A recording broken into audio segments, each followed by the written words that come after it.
जय हिंद साथियों, वंदे मातरम। जैसे कि आप सभी लोगों को मैं थ्योरी फिजिक्स की कंप्लीट करवा रहा हूँ बोथ लैंग्वेजेस में। आपको यह इंग्लिश भी और हिंदी में, दोनों भी लैंग्वेजेस में ये आप सभी लोगों के लिए कंटेंट है। साथियों देखिए, कल हमने जो है स्पीड के बारे में पढ़ा है, कल हमने और क्या क्या पढ़ा है। हमने वेग पढ़ा, विस्थापन के बारे में पढ़ा है, और जो आवेग है, संवेग है, फोर्स है, इन सभी के बारे में हमने कल डिस्कस किया है। तो साथियों अभी मैं आपको पढ़ाऊंगा इनर्शिया क्या होता है, तो इनर्शिया के क्या एग्जाम्पल्स होते हैं, ये सारा कुछ हम इस वीडियो में जानेंगे। तो देखिए, बात करते हैं inertia. What is inertia? Inertia होता क्या है? तो किसी पिंड की अपनी विराम अवस्था या गति की अवस्था को एक सीधी रेखा में बनाए रखने की प्रवृत्ति को हम उस वस्तु का जड़त्व कहते हैं। ये हमें ध्यान रखना है। क्या है साथियों? जड़त्व क्या होता है? हमें डेफिनेशन, जो बेसिक चीज़ें हैं, बेसिक चीज़ों से क्वेश्चन बनते हैं, परंतु अभी क्या हुआ, एग्जाम में अधिकतर न्यूमेरिकल पूछा जा रहा है। तो न्यूमेरिकल कब बनेंगे? जब हमारा बेसिक क्लियर होगा। तो बेसिक कैसे क्लियर होगा? तो आइए मैं आपको बताने वाला हूँ और आपको समझाऊंगा। देखिए आगे चलते हैं। देखिएगा, किसी पिंड की आपका जड़ता उसके द्रव्यमान पर निर्भर करती है कि किसी पिंड का द्रव्यमान जितना अधिक होगा उतना ही जो है उसकी जो है उतना ही जो है उतनी ही वह अधिक होगी। The inertia of a body depend जो है upon its mass. The mass of body the greater is the inertia. तो आप सभी लोग समझ गए कि किसी पिंड की जड़ता उसके द्रव्यमान पर निर्भर करती है। ओके, आगे देखिएगा।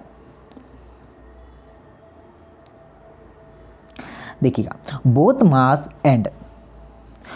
मास and inertia are measured in the same unit. मतलब द्रव्यमान और जड़त्व दोनों को एक ही इकाई में मापा जाता है। किस किस को साथियों? द्रव्यमान और जड़त्व, इनर्शिया और मास को एक ही यूनिट से मापा जाता है। आगे चलते हैं। रैखिक गति को जो है, रैखिक गति के मामले में वस्तु की जड़ता को रैखिक जड़ता कहा जाता है। क्या कहा जाता है? रैखिक जड़ता कहा जाता है। यह हमें ध्यान रखना है। देखिए, हालांकि घूर्णन गति के मामले में वस्तु की जड़ता को जड़त्व आघूर्ण कहा जाता है। दोनों ही चीज़ें डिफरेंस है, थोड़ी अलग अलग है, चीज़ों को ध्यान देना है। अब देखिए टाइप्स ऑफ जड़ता। आपका इनर्शिया, इनर्शिया क्या होता है हमने जान लिया। अब उसके टाइप्स को हम लोग जानेंगे। तो when we mango tree the mangoes fell down. मतलब जब हम आम के पेड़ को हिलाते हैं तो आम नीचे गिर जाता है। डेफिनेटली क्यों गिरता है, आपको रीज़न जानेंगे। तो देखिए, मान के चलिए ये आपका पेड़ हो गया, ये आपका पेड़ हो गया, ये आपकी टहनी हो चुकी है, ये आपकी टहनी है। तो ये क्या है साथियों? रेस्ट में। जब हम इसको हिलाएंगे तो ये गति में आ जाएगा, जिससे क्या होगा, उसका फल नीचे आ जाएगा। यही है आपका इनर्शिया, जड़त्व, आराम का जड़त्व। जब हम किसी कालीन को जो है डंडे से पीटते हैं तो धूल के कण जो है निकल जाते हैं। आपने देखा होगा, अक्सर आपने घरों में देखा होगा, अगर आप अपनी रज़ाई को, आप अपने गद्दे को अगर किसी लकड़ी से पीटते हैं तो उससे कण क्या है, बाहर निकल जाते हैं। ये फिजिक्स होता क्या है? फिजिक्स होता है आपकी डेली लाइफ में जो चलने वाली चीज़ों को हम पढ़ते हैं। साथियों न्यूमेरिकल्स आपके लिए चल रही है क्लासेस, आप लोग वहाँ से देखिए, थ्योरी क्लास यहाँ से देखिए। साथियों ऑलमोस्ट एक पैकेज फ्री ऑफ कॉस्ट, कोई भी अमाउंट नहीं है साथियों, फ्री समाधान स्टडी फ्री ही आपको एजुकेशन करवाएगा। अभी पेड बैच बिल्कुल भी लॉन्च नहीं किया है मैंने, तो फ्री में पढ़िए साथियों। और जो है काफ़ी बच्चे इस बार सिलेक्ट होके जाने वाले हैं, तो आप भी थोड़ी मेहनत करिएगा। देखिए, गति आपका inertia of motion. Inertia motion तो मतलब गति का जड़त्व क्या होता है? चलती हुई बस के अचानक रुक जाने पर यात्री आगे की ओर जाता है। बिल्कुल सही, बिल्कुल सत्य बोला है आपने। डेली लाइफ में देखा होगा, अगर आपने किसी बस में ट्रैवल कर रहे हैं, अगर बस में ट्रैवल कर रहे हैं तो अचानक अगर बस रुक जाए तो क्या होगा, वह हम लोग आगे निकले जाएंगे। समझ गए? ये तो बिल्कुल जानते हैं हम लोग। इसके बाद आता है इनर्शिया ऑफ डायरेक्शन, मतलब दिशा का जड़त्व। चलती गाड़ी के पहियों की मिट्टी स्पर्श रेखा से उड़ जाती है। ओके, चलिए अब हम लोग जानेंगे साथियों अभिकेंद्रक बल क्या होता है और अपकेंद्रक बल क्या होता है। हमने ऑलरेडी चीज़ों को पढ़ रखा है, परंतु यहाँ पर शॉर्ट नोट्स होती है ना आप लोगों की, तो ये शॉर्ट नोट्स है। जैसे ही मेरे पास 50 से 60 पेज है, यह जैसे ही कंप्लीट होते हैं तो मैं आपको इसका PDF प्रोवाइड करूँगा, जिससे कि आप लोग को रिविज़न करने में काफ़ी आसानी होगी और आप लोग इंग्लिश और हिंदी में दोनों में नोट्स बना सकते हैं। बात करते अभिकेंद्रक बल की। अभिकेंद्रक बल क्या होता है? It's a force responsible for circle motion, मतलब यह है कि यह वृत्तीय गति के लिए उत्तरदायी बल होता है। कौन सा? आपका सेंट्रीपिटल फोर्स। एक होता है सेंट्रीपिटल फोर्स, एक होता है सेंट्रीफ्यूगल फोर्स। दोनों पर हम लोग चर्चा करेंगे। इट्स अ आउटकम फॉर जो है कंट्रेप्टल फोर्स, मतलब आपको ध्यान रखना है यह अभिकेंद्रक बल बल के परिणाम होता है। आगे देखिएगा, यह अभिकेंद्रक बल को हम लोग पहले पूरा पढ़ लेते हैं। अभिकेंद्रक बल, ध्यान दीजिएगा, यह केंद्रक की ओर कार्य करता है। कौन सा बल? आपका जो अभिकेंद्रक बल है वह केंद्रक की ओर कार्य करता है। बात करते हैं अभिकेंद्रक बल की, यह दिशा और वेग के लंबवत होता है। क्या होता है यह? कौन सा? सेंट्रीपिटल फोर्स क्या होता है? यह दिशा और वेग के लंबवत होता है। इट्स अ रियल फोर्स, मतलब वास्तविक फोर्स की बात करें तो आपका सेंट्रीपिटल फोर्स वास्तविक फोर्स होता है। आगे देखिए, ध्यान देना है, धागे में पत्थर को बांधकर घुमाना या गोल घुमाना, ये आपका जो है ये भी एक क्या होता है? ये भी अभिकेंद्रक बल का है। तो सारी चीज़ें हम लोग अभिकेंद्रक बल के बारे में पढ़ रहे हैं। सूर्य के चारों ओर चक्कर लगाना अभिकेंद्रक बल, जो है मोड़ पर ट्रेन की पटरी को तिरछी रखना अभिकेंद्रक बल है। इतने सारे जो है एग्जाम्पल आपके समक्ष रखा हूँ मैंने, तो आप लोग इसे ध्यानपूर्वक पढ़िएगा। चलिए देखिए, यहाँ पर आपके लिए डायग्राम भी मैंने शो करके रख दिया है कि अभिकेंद्रक बल कहाँ लगता है, सेंट्रीपिटल फोर्स कौन सा है। सेंट्रीपिटल फोर्स अंदर लगता है और सेंट्रीफ्यूगल फोर्स बाहर की ओर लगता है। समझ चुके हैं? ये डायग्राम को देख के बहुत ही अच्छा बावला अपना देख रहे कैसे घुमा रहा है फोर्स। आगे देखिए, अब चर्चा करेंगे हम लोग किसके ऊपर साथियों? जो है सेंट्रीफ्यूगल फोर्स की ओर। देखिए, यह अभिकेंद्रक बल का परिणाम है। यह केंद्रक की ओर कार्य करता है। It's a art of toward in centre, ठीक है। यह भी वेग के लंबवत होता है। इट्स आल्सो परसेंडेक्टर टू वेक्टर, ठीक है। यह क्या होता है? वेग के लंबवत कार्य करता है। यह एक छड़ बल होता है। सेंट्रीफ्यूगल फोर्स कौन सा होता है? एक वॉशिंग मशीन, ये एग्जाम्पल बहुत ज़्यादा पूछा जाता है। तो वॉशिंग मशीन जो है आपका जो है सेंट्रीफ्यूगल फोर्स पर कार्य करता है। मिक्सर से दूध से क्रीम अलग करना, ये भी किस पर कार्य करता है? तो ये भी आपका सेंट्रीफ्यूगल पर कार्य करता है। मौत का जो कुआं होता है, ये भी आपका सेंट्रीफ्यूगल पर कार्य करता है। दोनों के हमने जो है 7 से 8 जो है उदाहरण जाना है, उनके फैक्ट जाना है, जिससे कि दोनों ही चीज़ें हमसे जो है कंफ्यूज नहीं रहेंगी, दोनों को चीज़ों को हम लोग बना पाएंगे। चलिए अब आगे चलते हैं, ठीक है। सेंट्रीपिटल फोर्स क्या होता है? तो आपका वेलोसिटी स्क्वायर अपॉन रेडिक्स, ये होता है सेंट्रीपिटल फोर्स। ओके, अब देखिए हम लोग सर्कुलर मोशन के बारे में क्या पढ़ने वाले साथियों? सर्कुलर मोशन, वृत्तीय गति क्या है? तो साथियों एक लाइन में अगर कर दूं तो किसी पाथ के चारों ओर जो हम लोग राउंड लगाएंगे वो होगा वृत्त, और वही होगी वृत्त की गति। तो अब देखिए यहाँ पर क्या होता है, वृत्तीय गति के दौरान अभिकेंद्रक बल अपकेंद्रक बल दोनों एक साथ कार्य करते हैं। ये चीज़ बहुत नई है और ये साथियों हैंडराइटिंग्स नोट्स है, मैंने तैयार किया है आप सभी साथियों के लिए। और ये जो बुक का निचोड़ होता है ना, ये निचोड़ आपके समक्ष है और आप लोग इसे ध्यानपूर्वक जरूर पढ़िएगा। देखिए, वृत्तीय गति कौन सी गति होती है? ये वृत्त की ओर, तो यहाँ पर एक तो अंदर की ओर फोर्स लगेगा और एक तो बाहर की ओर भी फोर्स लगेगा। तो अभिकेंद्रक और अपकेंद्रक, सेंट्रीपिटल सेंट्रीफ्यूगल, दोनों ही फोर्सेस पर काम करेंगे। बात करें बोथ, जिसे centripetal and centrifugal force are equal in आपका मैग्नीट्यूड, मतलब ध्यान देना है कि अभिकेंद्रक और अपकेंद्रक बल परिमाण के समान और साथियों एक दूसरे के विपरीत दिशा में कार्य करता है। ये तो जाहिर सी बात है, बिल्कुल सही है। एक अंदर की ओर कार्य करेगा तो एक फोर्स बाहर की ओर कार्य करेगा। देखिए आगे चलते हैं। They both art on a same object, मतलब दोनों ही एक ही वस्तु पर कार्य करते हैं। बिल्कुल ये भी सही बोल रहा है। आगे देखिए, वे एक दूसरे के प्रभाव को रद्द कर सकते हैं। समझ गए क्या है?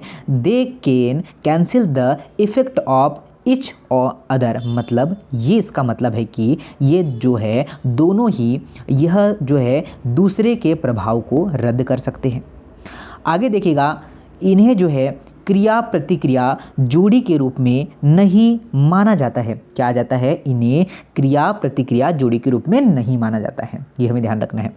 अब हम लोग पढ़ेंगे, हमने वृत्तीय गति को जान लिया। वृत्तीय गति क्या होती है, इससे अभिकेंद्रक बल और अपकेंद्रक बल पर क्या प्रभाव पड़ता है, ये भी हमने चीज़ों को समझ लिया है। अब हम लोग पढ़ने जा रहे हैं थर्ड लॉ ऑफ मोशन, गति का तीसरा नियम क्या होता है। तो देखिए, इनमें कहा गया है कि हर क्रिया के समान विपरीत क्रिया, मतलब ये है कि क्रिया के विपरीत प्रतिक्रिया। अगर हम लोग दीवार पर फोर्स लगा रहे हैं, मतलब अगर हमने दीवार पर एक गेंद को उछाला है, मतलब गेंद को पटक दिया है, जैसे ही गेंद को हमने दीवार पर जो है टपकाया है, वो उतने ही वेग से क्या होगी, पीछे आएगी। मतलब क्रिया के विपरीत प्रतिक्रिया। हमने गन से किसी को शॉट किया है, मतलब हमने शूट किया है, जैसे ही हमने उसे शूट किया है तो खंदे की ओर हमें विपरीत में एक क्या लगेगा, फोर्स लगेगा। वही है आपका गति का तीसरा समीकरण। क्रिया और प्रतिक्रिया जोड़ी हमेशा अलग अलग वस्तु पर कार्य करती है। वे परिणाम में दिशा समान और दिशा में विपरीत होती है। वे एक दूसरे के प्रभाव को भी रद्द नहीं करते हैं। एग्जाम्पल की बात करें तो एग्जाम्पल देखिए, जब एक बंदूक की गोली, सेम मैंने एग्जाम्पल तो अभी मैंने आपको डिसाइड कर दिया, बंदूक की गोली, पक्षी हवा पर बल लगाकर आगे की ओर उड़ते हैं। बिल्कुल, the bird flying forward by exerting force on the air, मतलब इसका मतलब है कि पक्षी हवा पर बल लगाकर आगे की ओर बढ़ते हैं।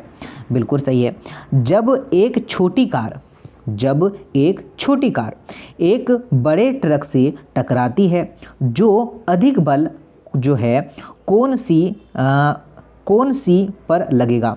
मतलब ध्यान दीजिएगा, यहाँ पर चीज़ों को हमें समझना है कि जब एक छोटी सी कार एक बड़े ट्रक से टकराती है तो अधिक बल कौन सी पर लगेगा, यह ध्यान दीजिएगा। ओके, अब हम लोग जानेंगे थोड़ा डिस्प्लेसमेंट और टाइम के ग्राफ के ऊपर। ढलान वेग के बराबर क्या होता है, ये है इस तरीके से, एक तरफ डिस्प्लेसमेंट है और ग्राफ से भी रिलेटेड क्वेश्चन बनते हैं। तो डिस्प्लेसमेंट और ग्राफ साथियों समझ में आएगा, एक लाइक करना है और थम्स अप करके कमेंट्स बॉक्स में ज़रूर बताइएगा कि चीज़ें आपको समझ में आ रही है। जो मैं बोथ लैंग्वेजेस में आपको चीज़ें प्रोवाइड कर रहा हूँ, चाहे वो इंग्लिश वाला बच्चा है चाहे हिंदी वाला, इस बार कोई भी बच्चा वंचित ना रहे एग्ज़ाम को क्वालिफाई करने से। देखिए, निरंतर वेग के सीधे रेखा आपका द्वारा समझाया जाता है कि जबकि त्वरण को जो है वक्र रेखाओं द्वारा समझाया जाता है। धनात्मक ढलान का अर्थ है कि गति धनात्मक हो, यहाँ पर तो स्ट्रेट जा रहा है, मतलब सीधी रेखा में जा रहा है। ऋणात्मक ढलान का अर्थ है गति ऋणात्मक दिशा में हो। शून्य ढलान का अर्थ है कि वस्तु विरामावस्था में हो। तो ये जो है 4 से 5 कंसेप्ट है, हम इसे समझेंगे। अगर स्ट्रेट जा रही है चीज़ें तो देखिए क्या होता है। विस्थापन समय ग्राफ 3 अलग अलग जो है प्लॉट और जो है वे नीचे दी गई है। अब देखिए, ग्राफ बनता है कि वस्तु कुछ समय के लिए स्थिर है। यदि ढलान शून्य है तो जिसका अर्थ क्या है, वस्तु वेग शून्य है, मतलब यहाँ पर वेग क्या होगा, आपका शून्य होगा। ठीक है, सेकेंड ग्राफ ये कहता है, ठीक है, थर्ड ग्राफ, 3 ग्राफ दिए हैं ना, हमें तीनों ग्राफ देखते हैं। ओके, देखिए सेकेंड ग्राफ में क्या कहा गया है, बोला गया कि दूसरे ग्राफ बताता है कि वस्तु जो है वेग स्थिर है और समय के साथ बढ़ता है। कि ग्राफ का ढलान स्थिर है और सकारात्मक है। साथियों ये सेकंड ग्राफ है, ओके, स्थिर भी है, वस्तु स्ट्रेट भी है, सीधी भी चल रही है। थर्ड ग्राफ की बात करें, बोला है कि तीसरा ग्राफ जो डिस्प्लेसमेंट है और टाइम है, तो तीसरा ग्राफ बताता है कि वस्तु आपका परिवर्तनशील वेग से चल रही है, परिवर्तन हो रही है, स्ट्रेट नहीं चल रही है, परिवर्तन हो रही है। और समय के साथ ग्राफ का जो है आपका ढलान बढ़ता है और अर्थात वेग भी क्या होगा, बढ़ रहा होगा। आप लोग देख लीजिए, ढलान पर आपको यहाँ पर समझ आ रहा है। ओके, चलिए आगे देखते हैं। वेग यहाँ पर ये ग्राफ है, ठीक है, 3 ग्राफ, इसके बाद जो है त्वरण का भी ग्राफ दिया है। चलिए गति के तीसरे समीकरण को हम लोग समझते हैं पहले तो, ठीक है, ये समझ लेते हैं पहले तो। गति के 3 समीकरण होते हैं, कौन कौन से? पहला नोट करिएगा, v बराबर u प्लस ए टी, ठीक है। सेकेंड समझिएगा, s बराबर U T plus 1/2 A T का स्क्वायर है। तीसरा समझिएगा, v का स्क्वायर माइनस u का स्क्वायर बराबर 2as। अब देखिए मैं आपको बताता हूँ, v फॉर पहले ए बी सी डी में पहले आता है u, फिर v आता है v, ठीक है। तो u की बात करें तो ये प्रारंभिक वेग होगा, v की बात करें तो अंतिम वेग होगा। s फॉर विस्थापन है, a फॉर एक्सेलरेशन है, t फॉर टाइम है, s फॉर क्या है, डिस्प्लेसमेंट है, मैंने ये बता चुका है। तो ये जो है, और g का मान क्या होता है, 9.8 मीटर प्रति सेकेंड, ठीक है, स्क्वायर में होता है। ओके, ये चीज़ें हमें ध्यान रखना है। इससे रिलेटेड मैं क्वेश्चन करवाऊंगा, अभी तो थ्योरी करवा रहा हूँ, फिर इससे रिलेटेड क्वेश्चन भी हम लोग जानेंगे, ठीक है। चलिए थोड़ा ऊपर आते हैं, हम लोग देखते हैं त्वरण और समय का ग्राफ क्या होता है। तो ये देखिए दो, एक तो एक्सेलरेशन यहाँ पर आपको नज़र आ रहा है, और टाइम, एक्सेलरेशन टाइम, दो ग्राफ बनेंगे किसके साथ, एक्सेलरेशन और टाइम के साथ। देखिए यदि ढलान शून्य है, क्या है, यदि ढलान शून्य है तो गति को निरंतर त्वरण से जाता है। अगर आप अपनी बाइक को 20 किलोमीटर प्रति घंटे की स्पीड से चला रहे हैं तो वो लगातार 20 के ही स्पीड से चलेगी, अगर आप उसे कुछ नहीं करेंगे तो। अगर ग्राफ नीचे की क्षेत्र में, या अगर नीचे का क्षेत्र वेग में परिवर्तन को करता है, दर्शाता है, तो आप देखिए इस तरीके से यह डायरेक्शन को दर्शाएगा, ठीक है। चलिए आगे देखिए, 3 ग्राफ हम लोग पढ़ लेते हैं, किसके साथियों, देखिए ये देखिए, इसके पढ़ लेते हैं हम लोग, वेग और समय के ग्राफ। ग्राफ का ढलान त्वरण के बराबर होता है, यदि ढाल ऋणात्मक है तो त्वरण भी ऋणात्मक होगा। ये फैक्ट जो साथियों मैंने आपके लिए लाया है, धीरे धीरे आपको समझाऊंगा और धीरे धीरे आपको समझना है। यदि ढाल धनात्मक हो तो धनात्मक होगा, नेगेटिव हो तो नेगेटिव होगा, पॉजिटिव है तो पॉजिटिव होगा। वेग के जो है तहत क्षेत्र वस्तु के विस्थापन को दर्शाता है। बात करें इन ग्राफ, ये जो है इन दिस ग्राफ, मतलब इस ग्राफ में क्या होगा, देखिए स्लेप इज़ जीरो, मतलब ढलान जो होगा, जो आपका स्लोप होगा वो इज़ जीरो, मतलब स्लोप क्या होगा, जीरो। इस तरह देखिए, एक तो आपको वेलोसिटी है, एक तरफ टाइम है। वस्तु निरंतर वेग से गतिमान है, निरंतर चल रही है, मैंने आपको बता दिया, एक ही वेग, बिल्कुल एक है। जैसे कि आप लोग 50 की स्पीड से चला रहे हैं तो लगातार 50 की स्पीड से जा रही है, 50 50 50, तो ये आगे पीछे कुछ नहीं हो रहा है, ठीक है। इसमें त्वरण क्या होगा, शून्य होगा। सेकेंड की बात करें, यह ग्राफ में क्या होता है, ढाल एक समान है, त्वरण एक समान है, और वेग जो है बढ़ रहा है, वेग बढ़ रहा है, आगे बढ़ रहा है। आपका त्वरण क्या है, समान है, और ढलान क्या है, ढलान भी समान है। आगे देखिए, इस ग्राफ में क्या हो रहा है, इस ग्राफ में समय के साथ ढलान बढ़ रहा है। जैसे जैसे देखिए, जैसे जैसे समय बढ़ रहा है ढलान भी ऊपर बढ़ रहा है। ये आपका ढलान है, ठीक है बच्चा, ये ढलान है, आप लोग देख लीजिएगा। जैसे समय, ये देखिए समय बढ़ रहा है, तो देखिए ये तो इस तरीके से समय बढ़ रहा है, देखिए ढलान भी धीरे धीरे धीरे धीरे समय के साथ आगे बढ़ रहा है, इस तरीके से बढ़ेगा। जैसे समय बढ़ेगा ढलान भी बढ़ते जाएगा, किसके, तीसरे ग्राफ में दिया है। अतः हम जो है कह सकते हैं कि त्वरण के साथ जो है यह बढ़ रहा है। तो चीज़ें आपको इतनी तो ऑलमोस्ट समझ में आ चुकी होगी। कल हम लोग पढ़ेंगे क्या साथियों, यूनिवर्सल लॉ ऑफ ग्रेविटेशन, मतलब गुरुत्वाकर्षण का सर्वात्रिक भौतिक जो आपका जो है सार्वभौमिक जो है नियम के बारे में। काफ़ी चीज़ें आपने पढ़ के आना है और थोड़ा जो है समझना है, और काफ़ी चीज़ें फिर आपको समझ में आ जाएगी। साथियों यहाँ पर मैं पूरी थ्योरी पार्ट पढ़ा रहा आपको, सारी बेसिक चीज़ें करवा रहा हूँ, और न्यूमेरिकल्स जो है हम लोग क्लास में करेंगे। और आई होप आपको चीज़ें बहुत समझ में आ चुकी होगी और आप लोग निरंतर जो है सेशन को शेयर लाइक ज़रूर करेंगे। धन्यवाद। जय हिंद।